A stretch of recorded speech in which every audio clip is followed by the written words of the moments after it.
9. Today we are going to study binomial nomenclature. So students, what is binomial nomenclature? Binomial nomenclature is the method of giving scientific names to living organism. बच्चों एक ऐसा method है जिससे organisms को scientific names देते हैं. बच्चों different languages हैं वर्ल्ड में, हर लैंग्वेज में हर ऑर्गेनिज्म का एक अलग नाम है. तो साइंटिस्ट को ऐसे बहुत प्रॉब्लम हुई कि वो डिफरेंट नेम्स हैं जो बहुत कॉमनली यूज़ हो रहे हैं. तो उन्होंने क्या किया, उन्होंने एक ऐसा सिस्टम बनाया जिसमें हर ऑर्गेनिज्म का एक स्पेसिफिक नेम है, जिससे हर साइंटिस्ट को ईजिली समझ आ जाए किस ऑर्गेनिज्म की बात हो रही है. As the word binomial suggests, scientific name of species consists of two names. Scientific name दो तरह की जो नेम होता है स्पीशीज का, उसके दो नेम्स होते हैं. पहला जीनस नेम और दूसरा स्पीशीज नेम.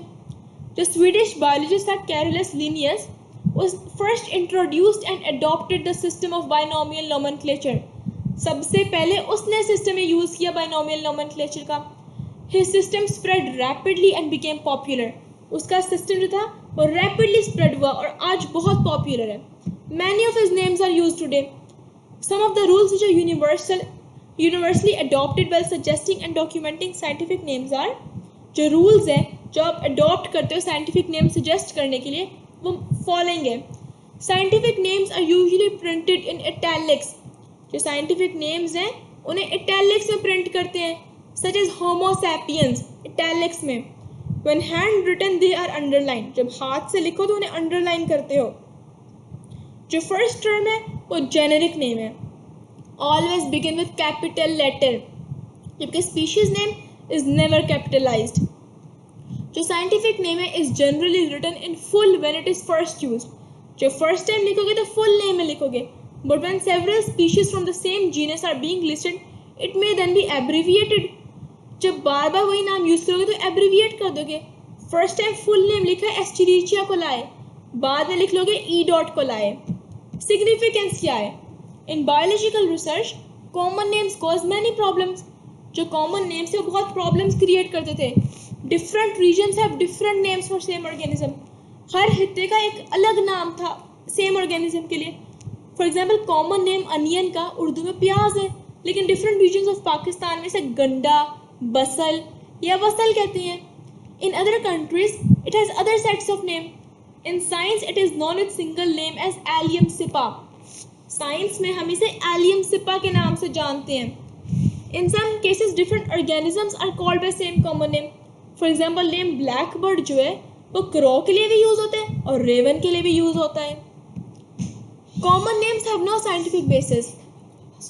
Common names की कोई scientific basis नहीं होती. For example, a fish is a vertebrate animal with fins and gills. एक fish जो है वो vertebrate animal है जिसमें fins और gills होती हैं.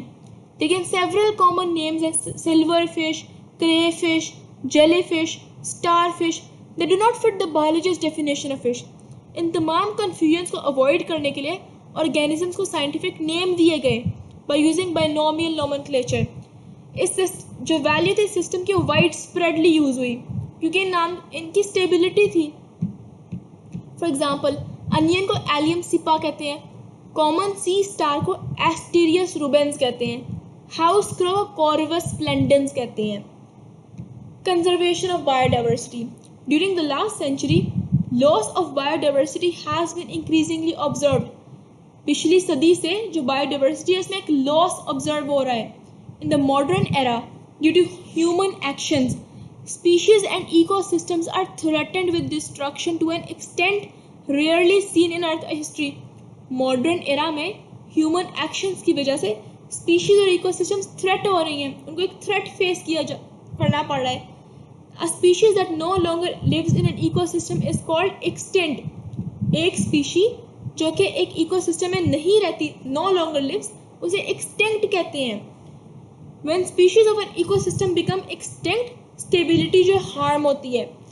Biologists warn that global system would collapse if biodiversity continues to be reduced at same rate. Many plants और animals जो हैं पाकिस्तान में extinct हो चुके हैं. जो examples हैं endangered और extinct animal species की वो है lion, tiger, Asiatic cheetah, Indian one-horned rhinoceros, swamp deer, Indian wild ass, hangul, black buck etcetera.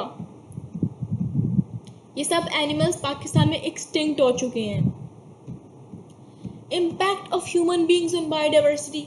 Biodiversity जो ह्यूमन बींग्स हैं उनका क्या इम्पैक्ट है बायोडाइवर्सिटी पर। By 10,000 years ago there were about 5 million people on earth। 10,000 साल पहले अर्थ पर सिर्फ 5 मिलियन लोग थे।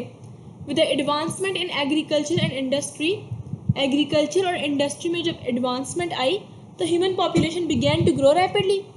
आज तकरीबन 600 मिलियन लोग रह रहे हैं अर्थ पर। इन कंडीशंस को इम्प्रूव करने के लिए इन लोगों के लिए we are imposing serious threats to survival of biodiversity. Habitat loss, deforestation, over hunting, introduction and removal of species, pollution, climate change, ये मेजर कॉजेज हैं स्पीशीज एक्सटिंक्शन के। फॉर एग्जाम्पल ये देखें, एक हैबिटेट डिस्ट्रक्शन 36% कॉज करे species extinction में, hunting 23%, species introduction 39%। Sea star जो है मसल्स ईट करती है, अगर सी स्टार्स किसी एरिया से रिमूव हो जाए तो मसल्स इंक्रीज हो जाएंगे, और जो मसल्स हैं वो स्मॉल एनिमल्स पर प्रे करते हैं और डेंजरस हैं उनकी एग्जिस्टेंस के लिए।